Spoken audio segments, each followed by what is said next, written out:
Okay, so in this video we're going to start talking about scatter plots. So you're going to need to know those vocab words, the bivariate data, scatter plot,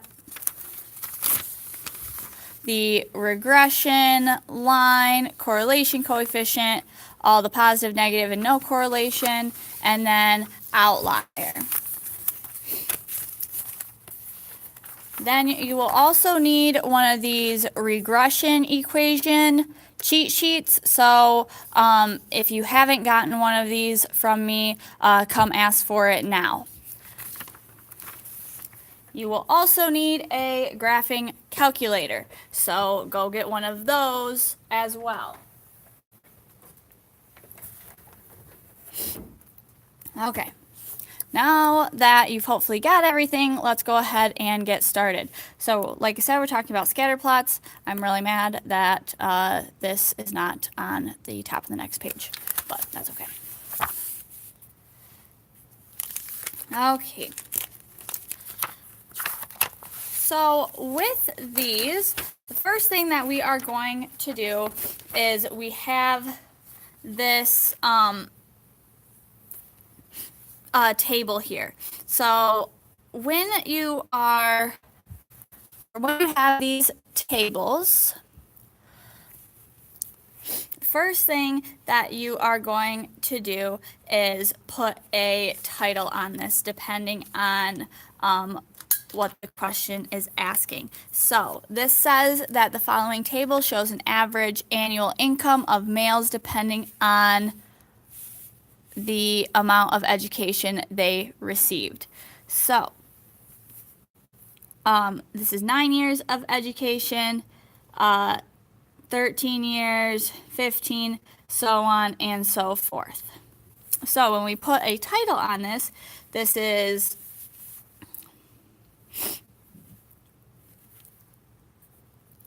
annual income per years of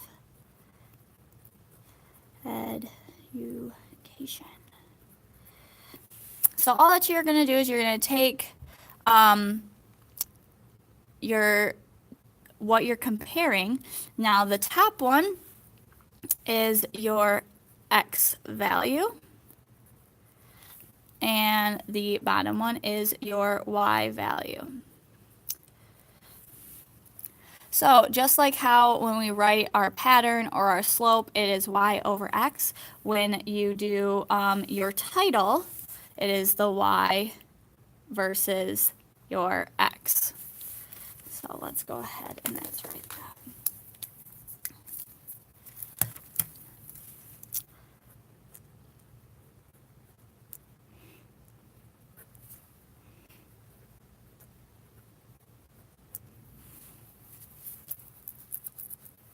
Okay. And then you also need to label your axes, your x and your y axes. So this is my x-axis. So that's going to be my x value from up here. So my number of years of education. And then my y is my annual income.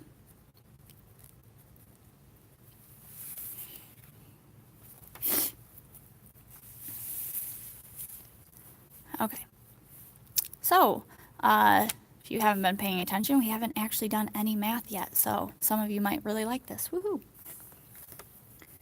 Okay. So the next thing that we need to do is number our axes. So we've labeled them, now we need to put numbers on them. So number of years of education. So that goes up to 23. So when we start, we always start at 0.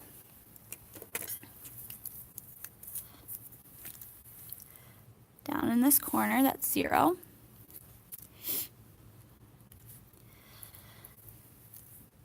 And then you can kind of see that these ones are thicker, so that is every 5. So 5, 10, 15, 20, 25, and 30.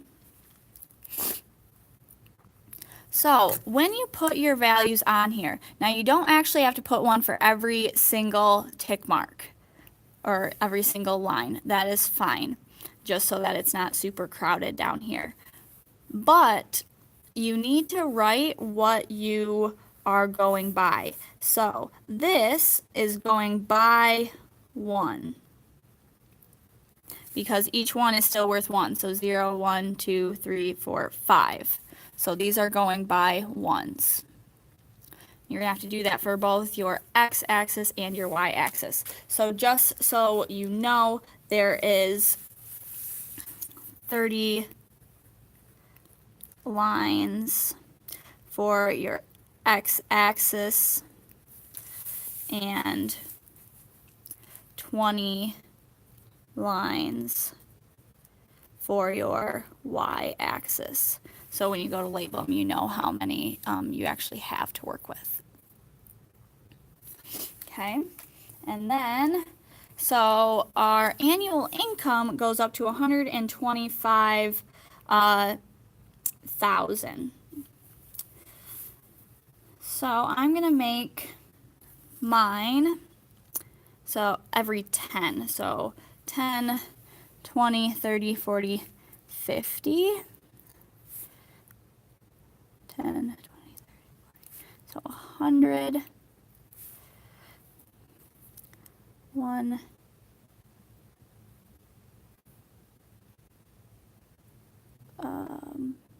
10.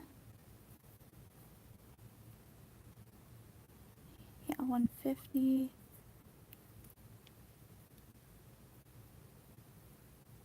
And 200.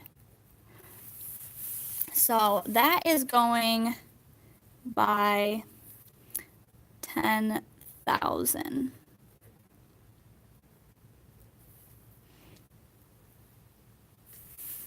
Because these are in thousands.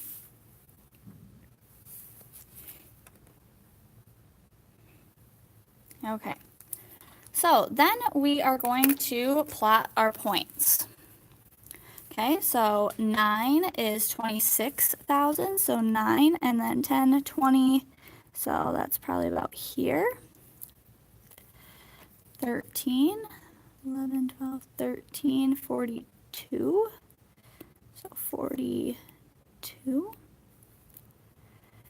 15, 51,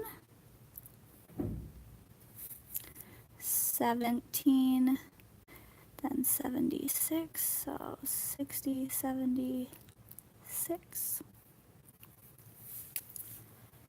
20, 97, and 23, 25, or 125. 10,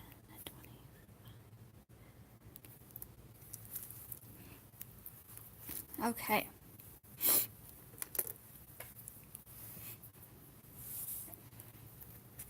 So again, so far we haven't done any actual math. So some of you might really like this. Okay, types of correlations. So that is going back to, again, our vocab.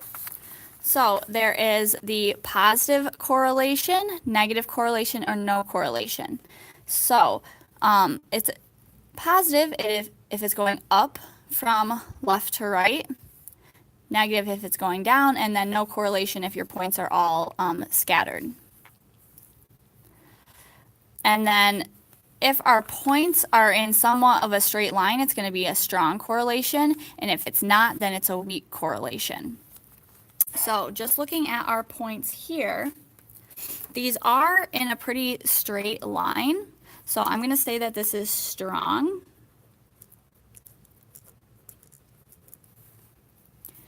And they are going up from left to right, so this is positive.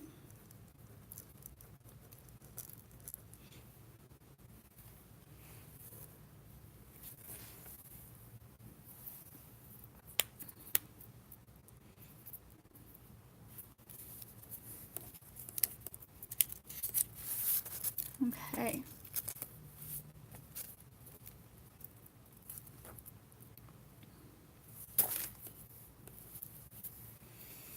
So now is when you're going to need your calculator and then your cheat sheet. Okay, so we need to input this data into the calculator, meaning the data from our table. So this data right there.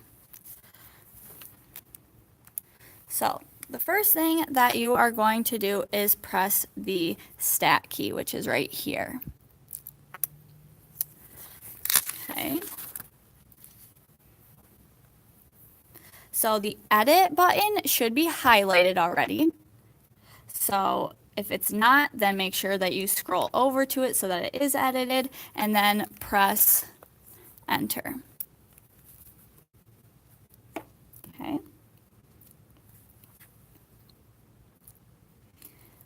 Okay, so this is where it can be a little tricky. So if there is data in here, like mine, you want to go all the way up to where it says L2 and then hit the clear button and then the down so that you can clear out that information. Same with your list for 1, clear and then down so that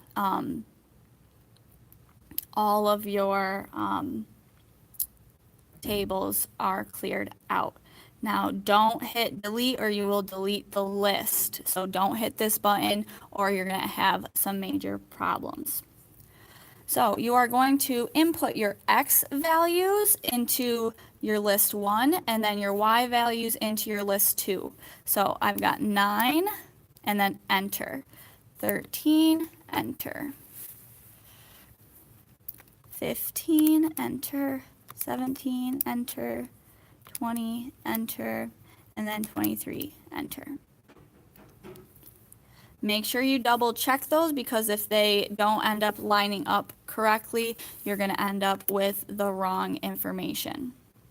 So then this is 26,000, 42,000, 51,000, 76,000, 97,000, 125,000. And again, double check to make sure that they are lining up. Okay, so to get your equation, you are going to push that stat key again. This time you're going to go over so that the calc is highlighted. And then if you go down to number 4, you're going to get this linear regression. Press enter. And then you're going to keep pressing enter until the numbers appear. So like this. So you're going to grab A and B to create our equation. You're going to round to the 2 decimal places. Okay.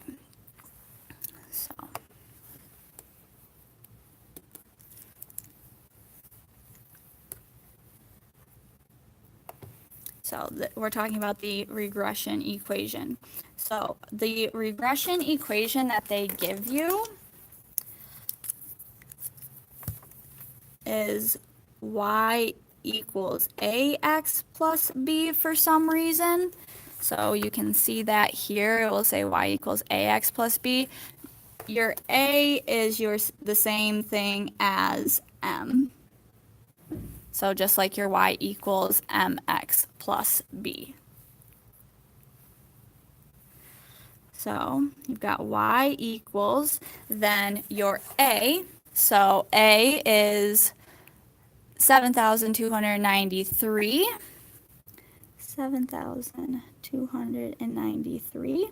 And then you two decimal places, so the 72, and then I look at that third one. So if that is higher than 5, I would round that up, but it is not. So I'm just going to do 0.72. Then our x.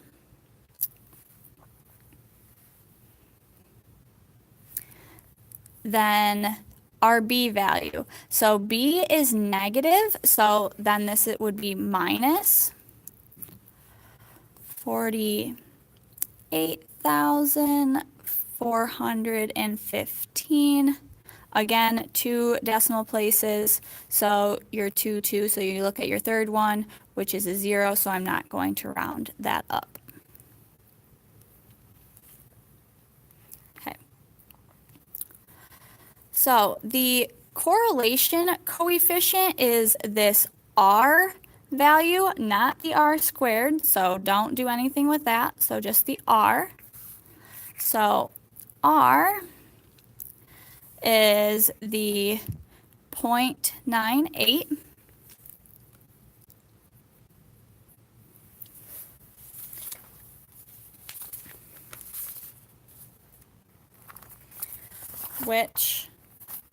So the correlation coefficient, so remember this back from our introduction. So if it was between the 0.7 and the 0.99, that is a strong positive. So again, strong positive.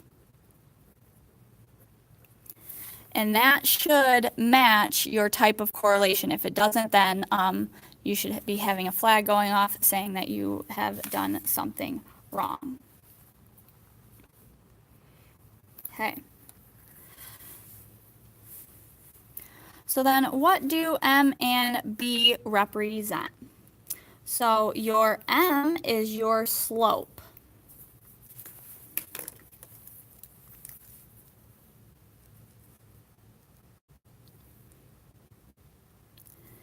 Which is the y's over your x's. So the y's is your annual income. And then your x's is your education. So for every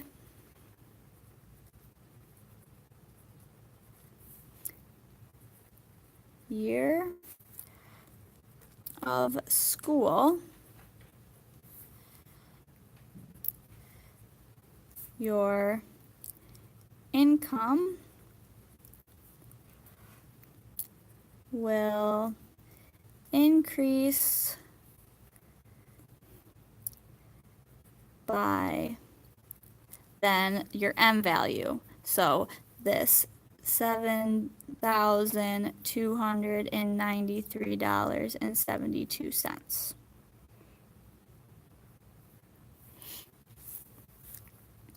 Then your B is this last number. So meaning that if this was 0, so if your X value was 0, that's how much money you would have. So because that is negative, you actually will owe this much amount of money, which would kind of make sense from your years of education, because if you're going to college, you're probably in debt. So with no education, you will have no income. And again, think about like a baby. If they don't have an education, they're not making money. Okay. And this number 2 actually goes with the one on the next page. Okay. So I want you to go ahead and try the next couple on your own, and I will do another video, but I want you to do number 2 and number 3 on your own. Okay. Okay, let me know if you have any questions, but show me 2 and 3 once you are done to get your points. Okay, have a good day.